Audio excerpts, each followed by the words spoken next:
ঢাকা, চট্টগ্রাম, রাজশাহী বিশ্ববিদ্যালয় সহ দেশের 7টি বিশ্ববিদ্যালয়ে নতুন ভিসি নিয়োগ দিয়েছে সরকার। আমদানিকারকদের নামে জাহাজি দলিল ইস্যুর অনুমোদন দিল বাংলাদেশ ব্যাংক। ঢাকা জজ কোর্টে আইনজীবীরা কেক কেটে উদযাপন করলেন বঙ্গবন্ধু শেখ মুজিবুর রহমানের জন্মদিন। ফ্রান্সের পৌর নির্বাচনে নির্বাচিত হয়েছেন বাংলাদেশি বংশোদ্ভূত তরুণ নাহিদুল মোহাম্মদ। দোহায় বিকট বিস্ফোরণের পর জননিরাপত্তা সতর্কতা জারি। ইরান যুদ্ধে যুক্তরাজ্যের ভূমিকা নিয়ে ক্ষুব্ধ বিস্মিত ট্রাম্প। মার্কিন রণতরী জেবাল্ট আরফোর্ডে 30 ঘন্টা ধরে আগুন জ্বলছে, অসুস্থ হয়ে পড়েছেন সেনাবাহিনীর বেশ কয়েকজন সদস্য। ঈদে ফাগুন অডিও ভিশনের নাটক হানিফ সংকেত পরিচালিত নাটক ভালোবেসে অবশেষে মুক্তি পাচ্ছে।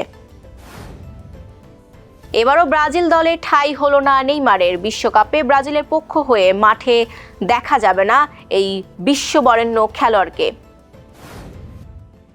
ফিনাল বাতিল হওয়ায় সার্বিয়ার বিপক্ষে প্রীতি ম্যাচ খেলবে স্পেন।